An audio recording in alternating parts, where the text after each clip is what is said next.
Hey there everyone, in this Chem Help video we're going to look at the fundamentals of an acid-base titration. We're going to look at the various pieces of equipment that you need, have a quick chat about each of those and give you some overview about how this technique works. In subsequent videos we'll have a look at calculations and the concept of a back titration. So this is a bit of a meme, just a bit of a joke. One of the most stressful things you'll do in year 12 is to actually do a titration. That little determination of the endpoint, so what you're doing is you're dropping drops of acid or base from the Buret, drop by drop by drop by drop, and it's the most stressful thing in the world, waiting for that color change to appear. So although that might not mean much to you at the moment, when we get to the end of this topic and you've done a few pracs, you'll totally identify with that. Okay, so essentially what is a titration? A titration is where we're adding one solution to another until the reaction is complete. But the difference between just pouring two chemicals together is that a titration is super accurate. What we're doing is we're adding a definite volume of one solution in a conical flask, and we are then putting another solution that we know precisely the concentration into the Buret. We add a few drops of what's called an indicator to the solution in the conical flask, and then we put the conical flask underneath the Buret. We open the tap on the Buret and we let it out drop by drop by drop. Fast at first, but we slow down near the end point. What we're looking for is when that titration is finished, and how we know that it's finished is that when the color changes. We stop the tap as quickly as we can, and what we now know is we know a precise concentration came from the Buret. We know exactly what the volume was. If we know exactly what the volume was, and we know what the concentration was, we can figure out moles. If we know what the original substance was in our conical flask, which is the thing underneath, and we know an equation, and we know moles of the stuff that came out of the Buret, we can figure out moles and we carry on the calculation. So have a look at that calculations video next. The thing about titrations is they're incredibly accurate. The glassware that we've used is specifically designed for accuracy. There's a specific technique about how you use these things to try and eliminate any kinds of errors. We do multiple trials to eliminate errors as well. So what we have is a very, very accurate technique where we're adding one solution to another. It's quick, it's easy, and pretty much anyone can do it. You don't need sophisticated equipment to do a titration, you just need the basic glassware. Now the first piece of glassware that we need for a titration is this thing called a pipette. You can see it on the screen there. A pipette is a piece of Pyrex glassware with a blown portion in the center, and it's highly accurate. There's a mark near the neck of the pipette, and if the bottom of the meniscus sits on that mark, then the volume inside is accurate to the volume stated on the outside of the pipette, plus or minus 0.05 mils at 25 degrees Celsius. So we can dispense a precise, but not variable, but a precise volume from this. We have them in 5 or 10 or 20, 25, lots of different versions. They also have automatic ones that you can buy, but in our standard titration we'll use these glass ones. We fill them with a vacuum pump. It's like a little bowl. You'll see that demonstrated for you, there you can replicate and dispense the same volume over and over and over again once you've got your technique right. Now, important thing about a titration is that you should always wash and clean it properly, but before you use it you should rinse it at least 2 or 3 times with the solution that you're going to use. And the reason for this is if you rinse it with water, well, if you don't rinse it, there's impurities in it. If you rinse it with water and the water is left behind, as soon as you put your substance into it, you're going to change its concentration. And we don't want to do that. We want to make sure that there's nothing to alter the solution, so we always rinse it with the solution that you're using, and then you fill it with that solution, so there's nothing going to contaminate the sample. The next piece of equipment is the one in this picture, and that is called a Buret. A Buret is another piece of Pyrex glass that has a tap on the bottom. It also has some markings along the neck, and those markings are essentially in mils. This is a 50 mil pipette, and there's a mark every 0.1 of a mil. Now we can read those off to 0.05 or even 0.02 with some higher grade ones, and they're a very, very accurate way of dispensing variable volumes of solution. What we would normally do is we would put a concentration of a highly known or accurate concentration solution in this, and we would dispense it and measure the volume. If we know the concentration precisely and we know the volume precisely by turning off the tap, then we can calculate the mole. So very useful piece of equipment. There's a few tricks to using them. So to know how to work the tap, to know how to read the scale, to care for air bubbles and all that sort of stuff, and that is something that you'll gain expertise with a bit of practice. Now with these, you need to wash them always again with the solution that you're using. We're putting a highly accurately known concentration into these things, so if there's any water residue in there, then that is going to dilute the solution and give you an erroneous value for your titration. So make sure that you always rinse these at least 2 times with the solution that you're going to be using. Now here we've got the basics of a titration. So we've got some vinegar, and we want to know what is the concentration or moles of the vinegar. So we would measure some out with a pipette, and we would put it into a conical flask. We would then add some indicator. Now, indicators are weak acid conjugate base pairs that change colour over a specific pH range. And choosing which indicator to use comes down to the salt that you'll be producing from the neutralization reaction.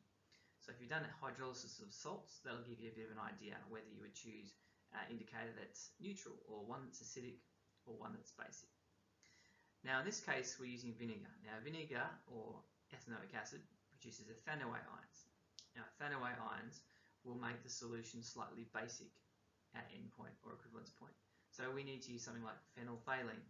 Now that changes colour somewhere around pH 9, so basic conditions, from a clear solution to a slightly magenta colour, and that first hint of pink is what we're looking for. So we'd add a couple of drops of the indicator, and then we will put some sodium hydroxide in the Buret, and we need to know what that concentration is. We open the tap, we swirl the conical flask, the colours, until drop by drop it finally turns pink. We stop the tap, and that's the end of our titration. Now some really important terms to learn when you're doing titrations. First one is this one, it's really important, equivalence point. Equivalence point is when the 2 reactants, the one in the Buret and the one in the conical flask, have been added in the precise stoichiometric ratio. So that's the ratio according to the chemical equation. So it's the perfect volume of acid added to the perfect volume of base. That's an important term. The endpoint, however, is when the indicator changes colour. Now the skill in designing a titration is getting the endpoint of the indicator, which happens over a range, to overlap the equivalence point of the titration. When you do titration curves, you'll understand this a little bit more, but they're not interchangeable words. The endpoint is when the experiment finishes because of a colour change. The equivalence point is when the actual stoichiometric ratio is met. Again, as I said, indicators are organic dyes. They're a weak acid conjugate base pair, and basically themselves, when the acid or base level is at a certain point, the indicator changes shape, the molecule changes shape, and if the change of shape occurs, then the colour changes. That's why they do that. Now they do it over a range. There's no indicator that changes precisely on 7.5 and it goes from one colour to another.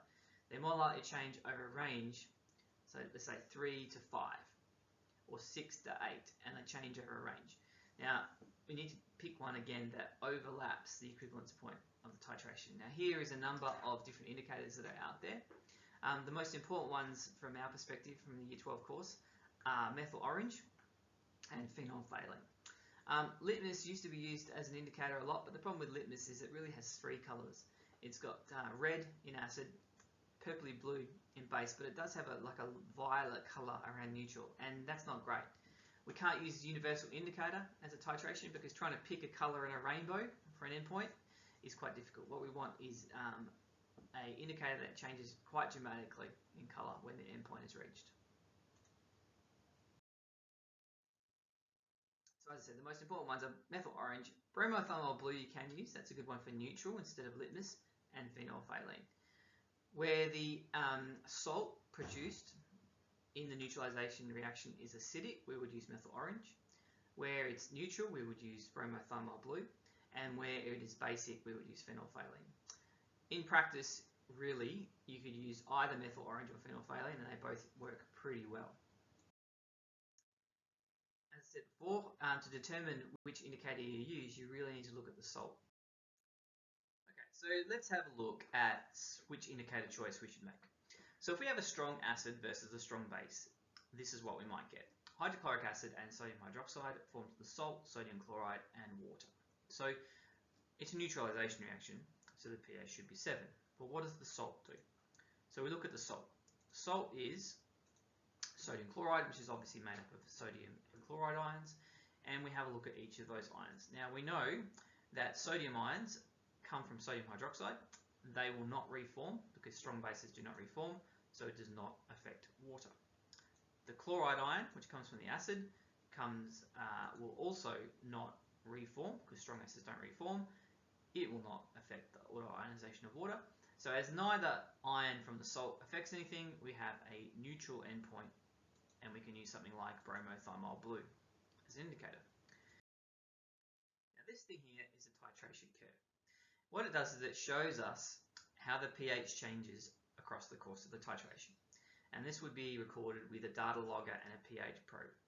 What we see here at the beginning is the pH is really low, indicating that in the conical flask we have our strong acid. At the end, when we've added way too much reagent from the Buret, we can see the pH is very, very high. And this up here would indicate that a strong base was added because the pH is close to 14. What happens is as the titration progresses, you can see that the pH slowly gets more basic as we've neutralized the acid. Then as we get close to 1, we get this massive change here in pH, and then we're now into excess base scenario. Now the point where the red pointer is here is the equivalence point. It's the point of inflection on this curve. And this highlights why we can use an indicator that changes colour over such a big range. So you can see it's almost vertical, and this vertical point is the addition of 1 drop of base from the Buret. So it starts to change here, and it finishes changing here. The equivalence point is right in the middle. So you could use a number of indicators because the change point is so large. What we want to do is make sure that the equivalence point is overlapped by the change point of the different indicator that we're going to use. What about strong acid and a weak base? For example, hydrochloric acid and ammonia. We get ammonium chloride as our salt. Ammonium chloride, ammonium and chloride ions. Chloride will not affect water's auto-ionization, but ammonia will. Ammonia will donate a proton to water to form hydronium and ammonia again. So what that means is it's producing now this hydronium in solution, which means your solution will be slightly acidic. So we need to make sure that we have an indicator that changes not at pH 7, but earlier than that, something like methyl orange. Let's look at the titration curve to figure this out.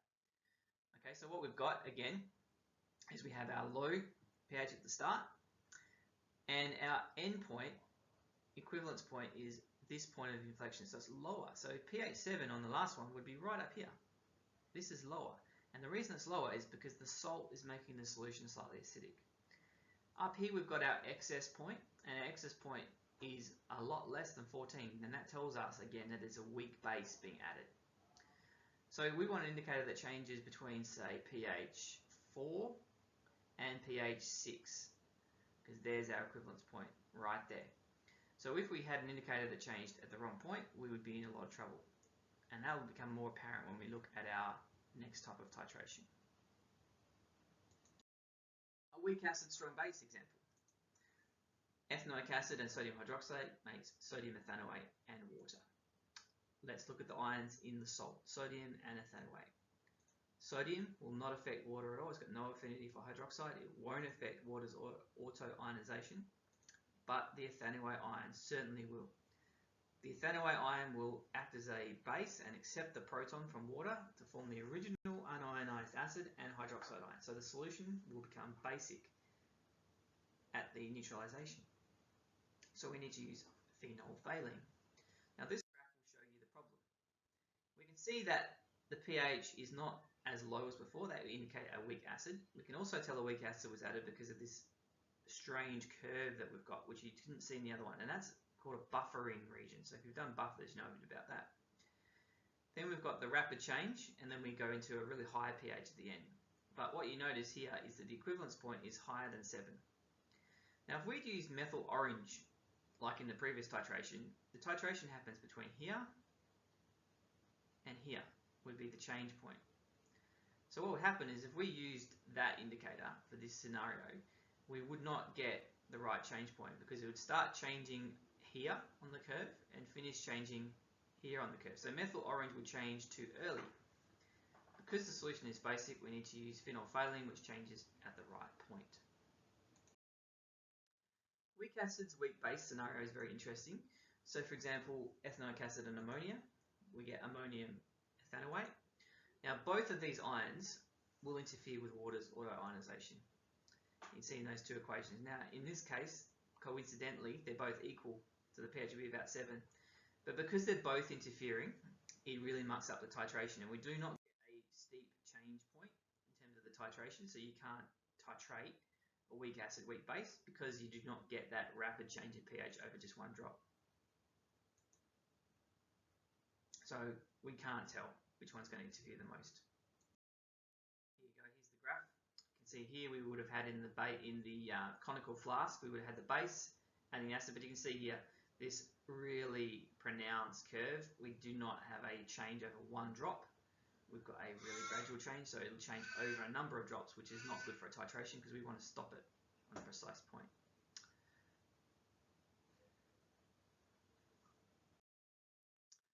Bit of a joke here about phenolphthalein, but that does give an example about the colours that they have there. It's a really popular indicator. Hopefully that's helped you out a little bit, looking at the basics about titration. Calculations comes next, so give that a go. But make sure you ask lots of questions next time we're in class.